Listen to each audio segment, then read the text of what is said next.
And hello again! It's Friday. It's 6 p.m. I am still working. I ought to go home, but I still have a couple of things to do. It's not much, okay? There is just a couple of emails. I should write this offer, and I ought to be free in half an hour, 45 minutes tops. So that's my situation for today. And you're listening to me thinking, she is using this weird thing, this ought to thing. What's ought to? And how do you even spell it? And how do you pronounce it? And is it an animal? Okay, so let's start from the most important information. It's not an animal, okay? Then we go with the spelling. So it's O-U-G-H-T, ought. But it's followed by two. And it's followed by two because it's a secret. It's not really a modal verb. Okay?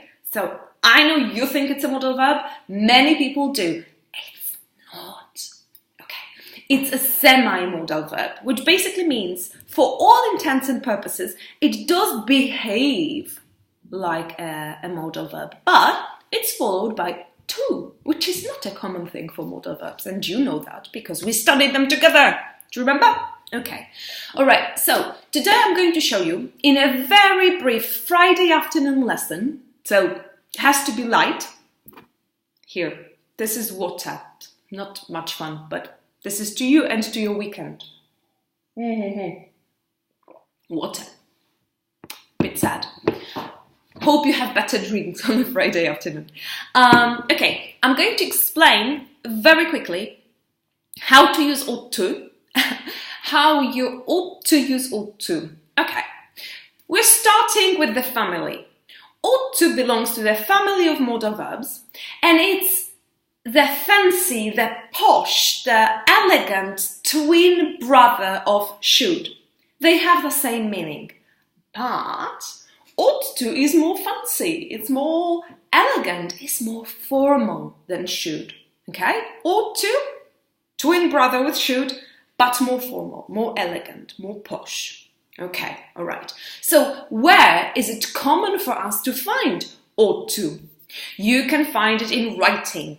You can find it a lot in articles. So everywhere where formal language is more common, okay? Not really in speaking. In speaking, you will use should, which you know how to use if you were with me on our last lesson. Or was it 2 lessons ago? Okay. If it's not your first lesson with me, okay? All right. So, let's go quickly through the situations where you can use ought to, right? The first one is affirmative sentences. When you want to say that something is desirable, something is likely, something is ideal, okay, there's 3 cases, likely, desirable, and ideal. You can use should or you can use ought to, okay? You ought to lock the door before you go to sleep. You know, that's a clever thing to do. You ought to be very careful if you're alone in the office. You can come visit. I'm here. You ought to spend at least 15 minutes a day studying English with Suzanne. That's Suzanne. This is Suzanne. You can subscribe to her channel. You can write her an email. Okay? You can contact her on LinkedIn. You ought to contact your teacher. It's a good thing to do. All right? That's desirable. That's ideal. Okay, good. What happens in negative sentences? Nothing surprising, okay? So you can use ought to in negative sentences, no problem, okay? So for instance, what's very expensive?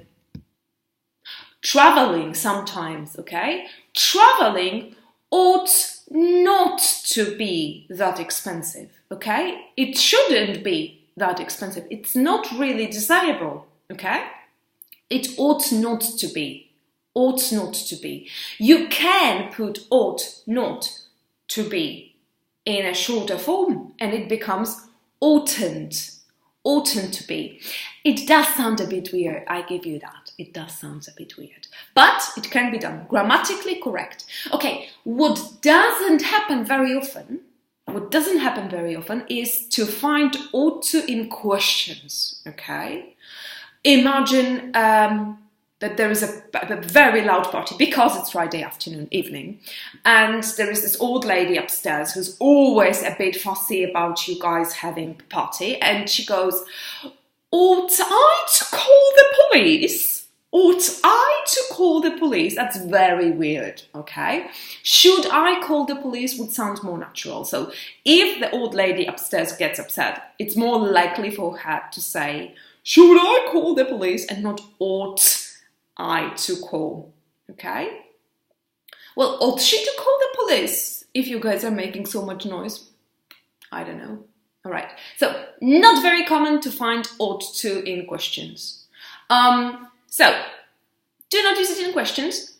Go ahead in negatives, okay? Think about something that's not the way you would like it to be in life, and write me a comment. For instance, well, I don't know, I like everything today. It's Friday afternoon.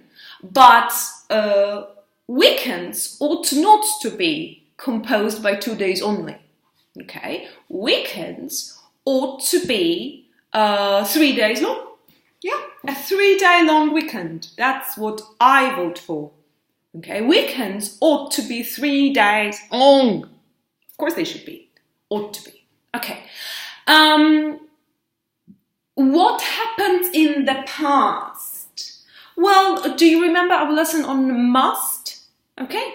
Well, this happens. Okay. So, if I think about something in the past, okay, and imagine that it didn't really happen, and I have a regret. I do not really have many, but imagine for a second that I do, okay? Imagine that I wanted to study medicine very badly, and I didn't. I didn't study medicine, I studied something else.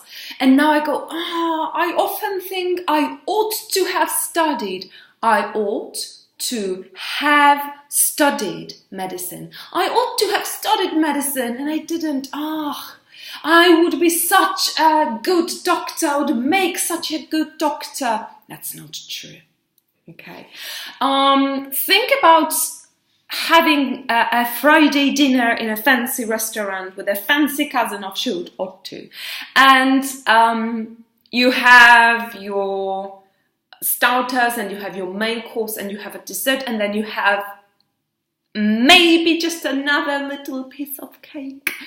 And then in the night you feel that your stomach is really upset, and you think, I ought to have stopped after the first piece of cake. You say with a terrible stomachache, or a negative sentence, I ought not to have eaten.